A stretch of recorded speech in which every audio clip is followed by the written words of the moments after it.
Ya ampun dokter. Ya, yang kedua adalah tentang heart failure, itu gagal ginjal, gagal jantung, ya. Jadi gagal jantung juga merupakan kondisi yang sering kita dapatkan di masyarakat, ya, di samping hipertensi emergensi. Yaitu kalau kita berpikir ke suatu hipertensi, ke heart failure, berarti kita harus berpikir gagal jantung kiri maupun gagal jantung kanan, ya. Ini adalah suatu uh, mekanisme saluran aliran darah dari itu yang dari tubuh, kemudian masuk ke jantung, kemudian dari jantung keluar ke paru-paru, kemudian dari paru-paru masuk ke jantung lagi. Itu kita bisa lihat, yaitu dari yang dari masuk, yaitu dari vena cava, baik itu vena cava superior maupun vena cava inferior, masuk ke atrium kanan, kemudian dari atrium kanan masuk ke atrium ventrikel kiri melalui katup yang kita namakan sebagai katup tricuspid, ya. Katup tricuspid, kemudian dia akan katup tricuspid masuk ke ventrikel kanan, kemudian dari ventrikel kanan masuk ke arteri pulmonalis, ya, pulmonalis masuk ke dalam paru-paru, ya. Di dalam paru-paru yang awal dari aliran arteri pulmonalis itu membawa aliran darah yang kotor, kemudian di dalam paru-paru mulai proses dibersihkan, kemudian mengangkut oksigen yang kita dan akan dia keluar melalui vena pulmonalis. Vena pulmonalis adalah darah yang bersih. Dari vena pulmonalis inilah nanti akan masuk ke dalam atrium kiri, kemudian dari atrium kiri masuk ke ventrikel kiri melalui katup mitral. Kemudian dari katup mitral akan keluar melalui aorta, akan dialirkan ke seluruh tubuh. Ya, jadi kalau kita berpikir kita harus paham dulu terkait dengan daripada gambar ini, sehingga kita akan bisa lebih mudah mempelajari tentang heart failure. Manakala kita tidak mengetahui gambar seperti ini, di mana darah yang masuk kemudian keluar, kita akan sulit mengetahui heart failure. Sebetulnya heart failure tersebut adalah kemampuan kardiak ventrikel kiri untuk membuat jantung, yaitu cardiac output yang menurun, ya. Kemampuan daripada ventrikel kiri untuk memompa aliran darah ke seluruh tubuh, yaitu kita ditambahkan dengan penurunan cardiac output yang akhirnya akan menjadi suatu heart failure. Akibat oleh karena cardiac output itu menurun, kemudian aliran darah dari atrium kiri tidak bisa masuk ke ventrikel kiri, ya, sehingga akan jadi tekanan yang meningkat. Akibat oleh karena tekanan yang meningkat pada ventrikel kiri itu, maka aliran darah dari paru-paru yang melalui vena pulmonalis juga tidak bisa masuk secara baik.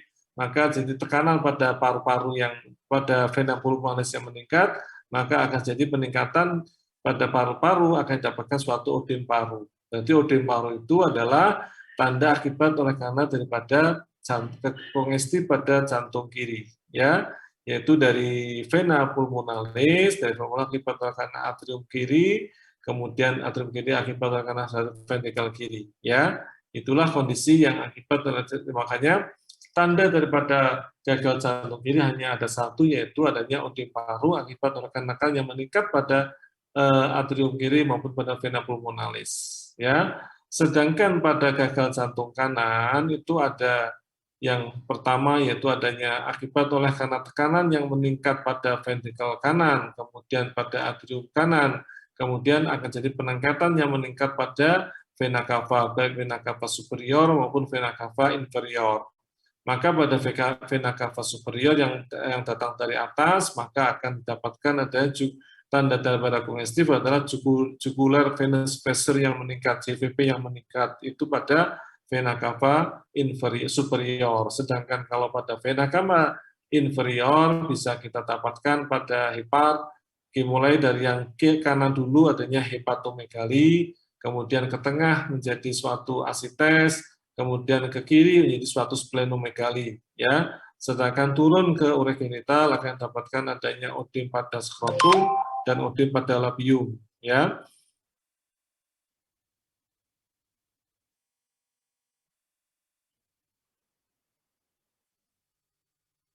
Ya, sedangkan pada kaki maka dapatkan adanya odem pada lower extremitas bawah. Itu tanda-tanda daripada kongestif pada yang kanan. Ya, jadi kita harus tahu kondisi gambar seperti ini, kita bisa melogika apa sih tanda-tanda jantung kanan dan apa tanda-tanda jantung kiri. Ya, ya, ini adalah aliran darah yang tadi saya jelaskan. Jadi masuk dari atrium kanan, kemudian melalui traktus trikuspid, kemudian ke ventrikel kanan, kemudian melalui valve pulmonal, masuk ke dalam arteri pulmonalis, kemudian ke pulmo, kemudian dari pulmo keluar menjadi melalui vena pulmonalis, kemudian masuk ke dalam ventrikel kiri, kemudian dari ventrikel ke atrium kiri, kemudian dari atrium kiri melalui katup mitral masuk ke ventrikel kiri ke aorta, melalui katup aorta dia akan keluar ke aorta. Ya, itu adalah aliran darah dari tubuh ke jantung, dari jantung ke tubuh lagi. Ya,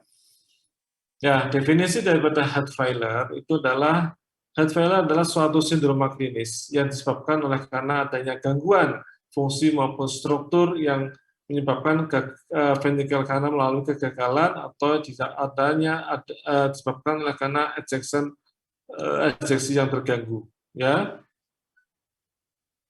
manifestasi kardinal daripada heart failure yaitu adanya tidak kemauan intoleran terhadap exercise, kemudian retensi cairan, yaitu adanya odim, yaitu adalah tanda-tanda manifestasi kardinal yang sering didapatkan pada pasien-pasien dengan heart failure.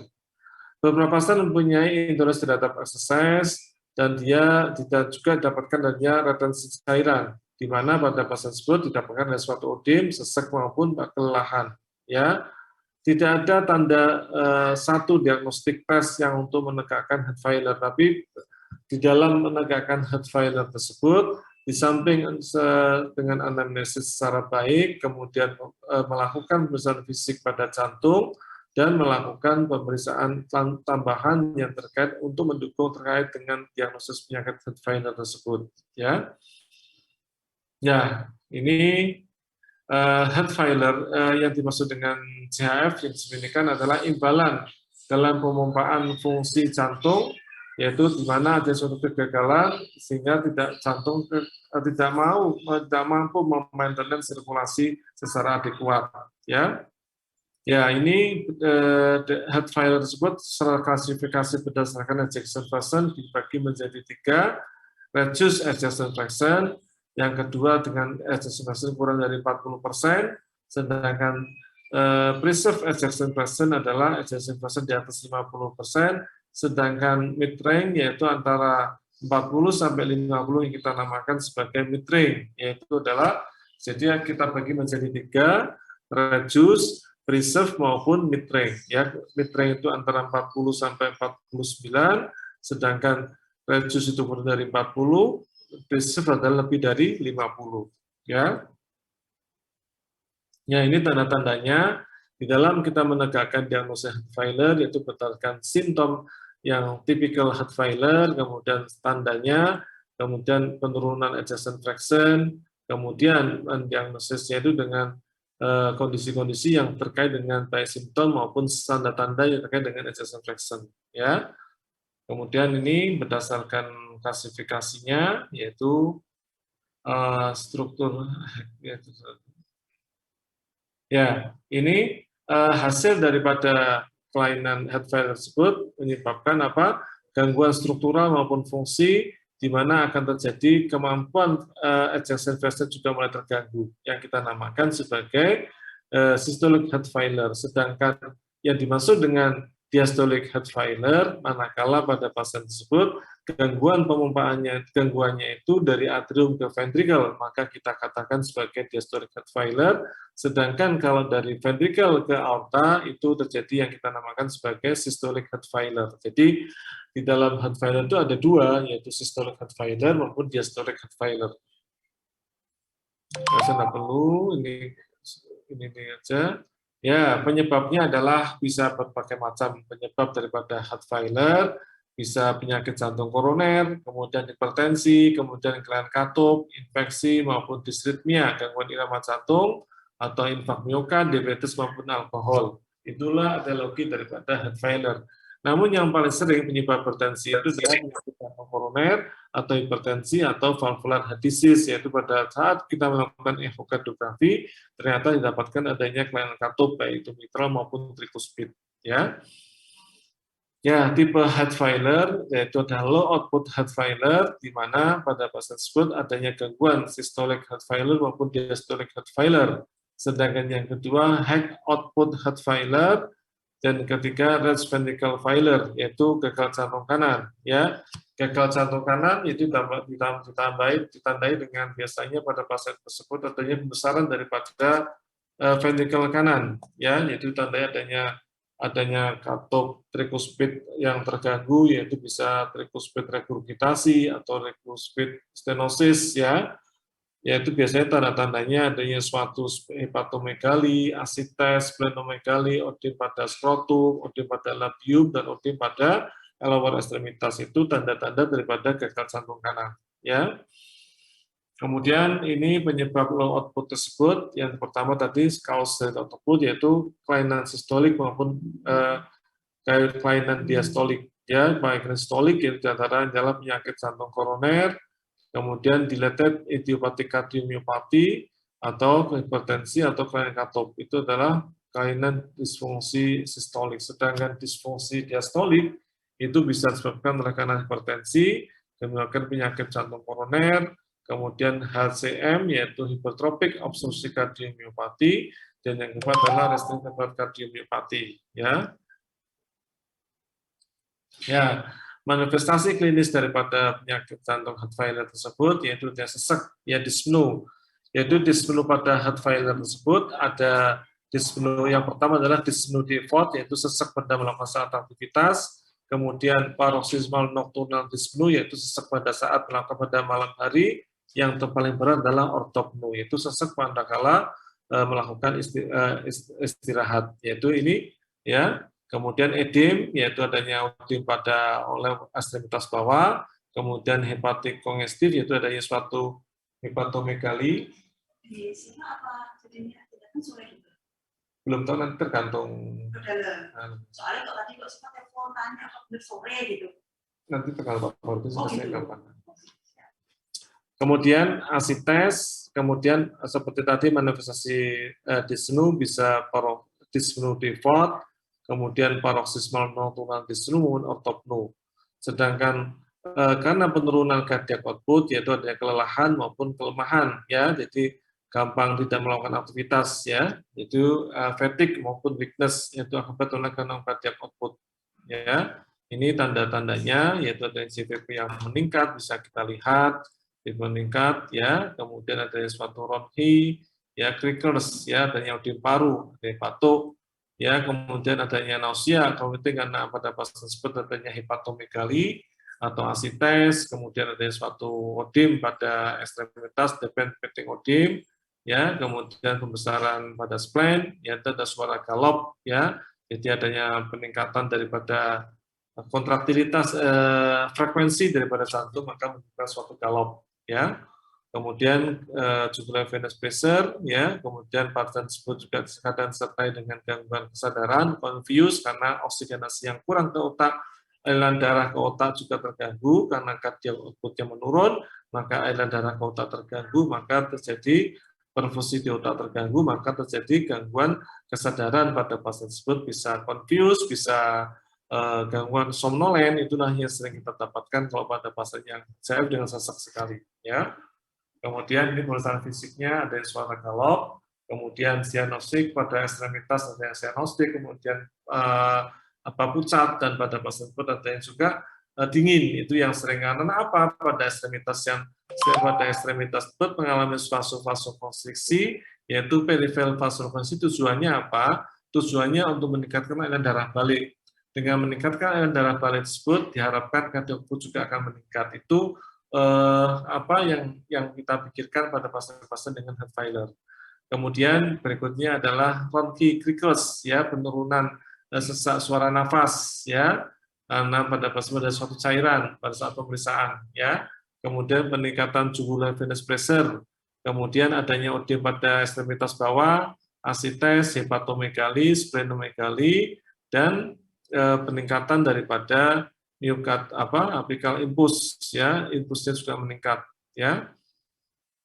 Ya, ini bisa bagaimana cara mengukur jugular venous pressure, yaitu kita naikkan jos derajat 45 derajat, ya.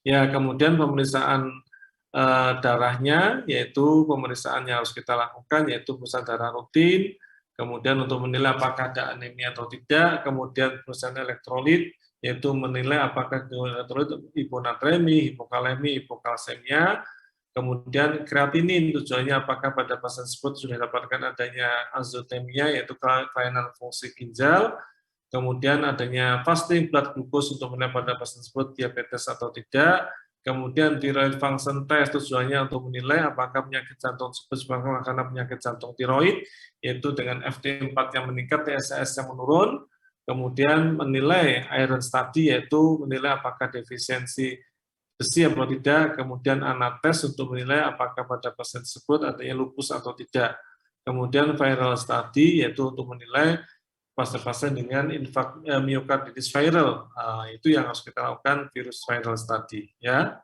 Kemudian pemeriksaan yang lain yang pada pasien heart failure yaitu adanya pemeriksaan fotoronsen. Fotoronsen khususnya untuk apa? Untuk menilai kardiomegali atau tidak, kemudian adanya efusi pleura atau tidak, apakah ada sepalisasi, adanya odem paru atau tidak. Itu dengan chest X-ray pada pasien-pasien dengan heart failure, ya.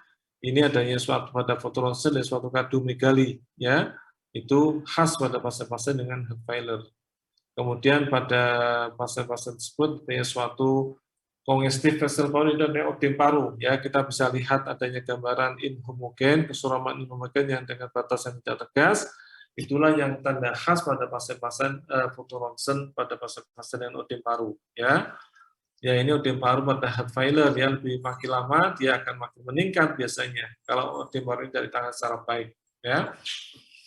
Nah, ini bisa kita lihat gambaran odem paru yang khas, itu hampir semuanya tandanya kesuraman inhomogen, ya, pada pasien-pasien dengan odem paru, ya.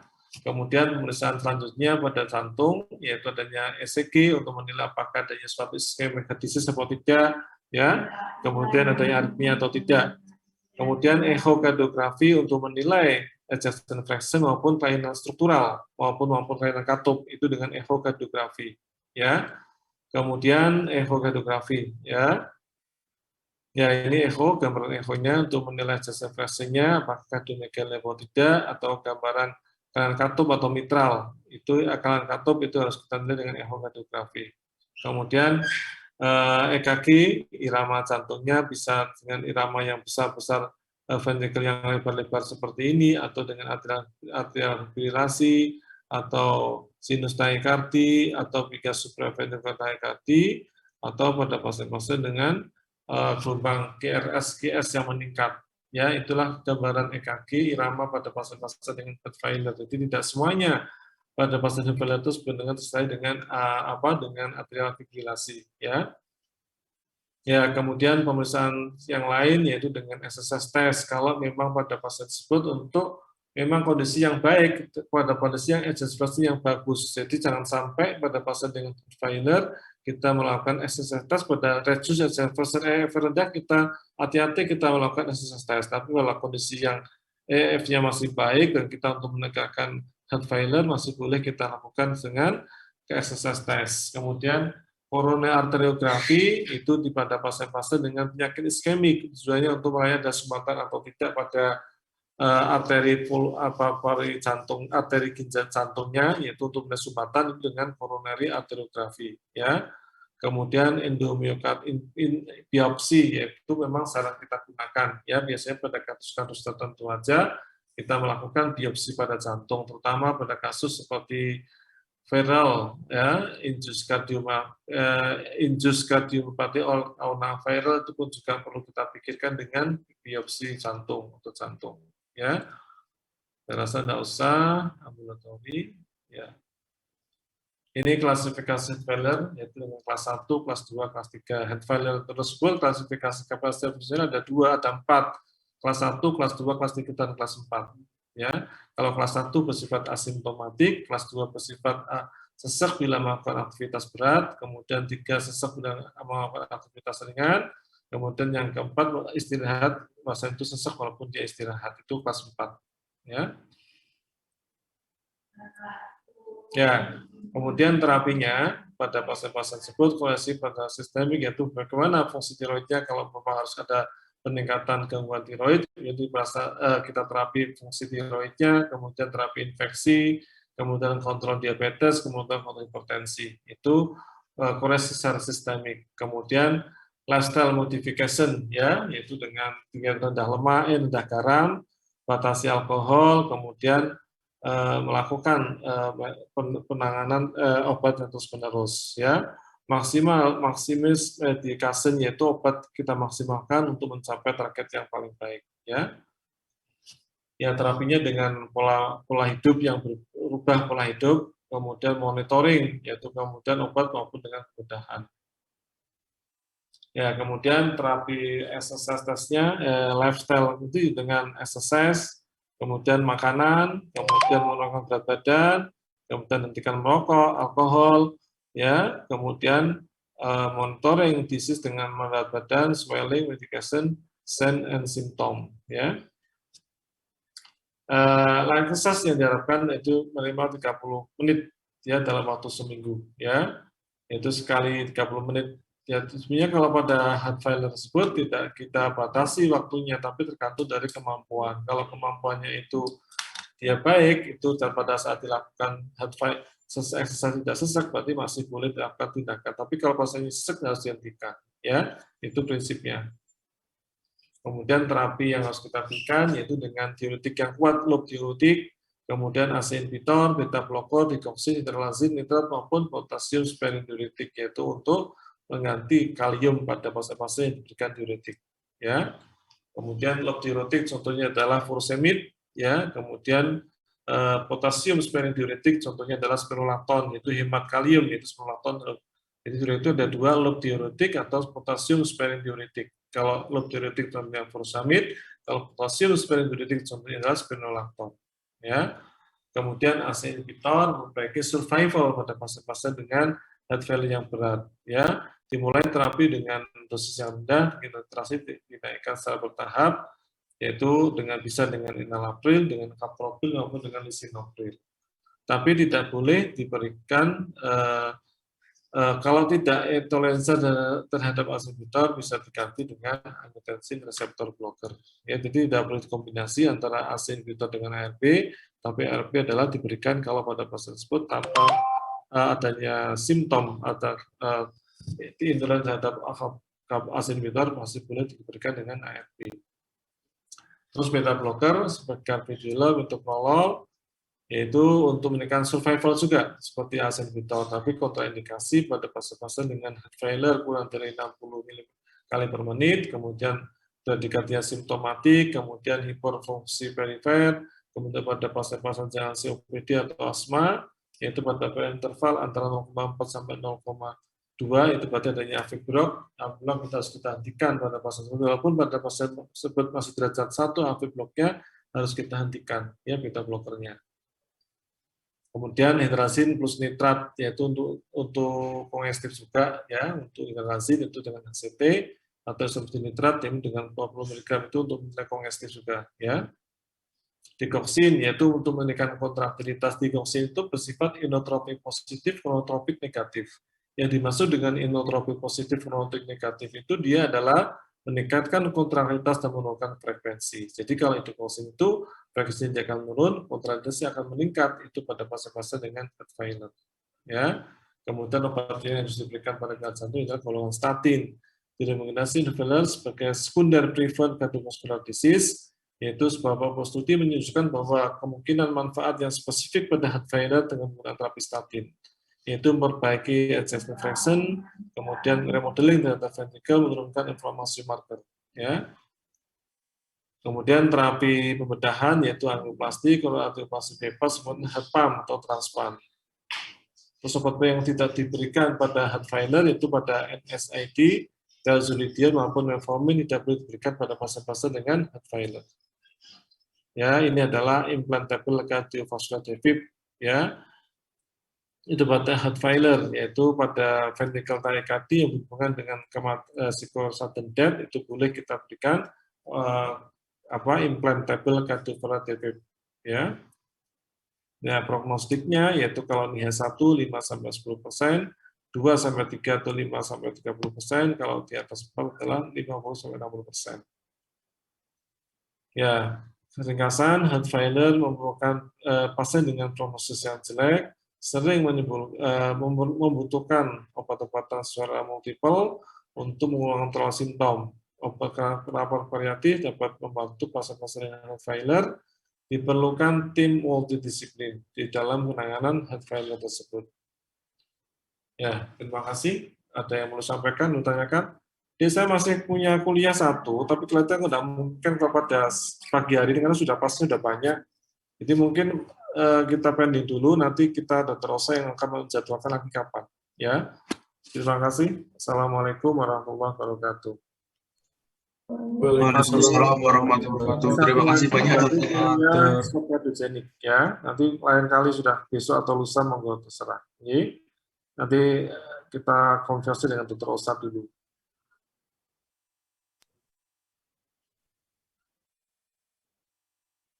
Saya izin live, Mantap.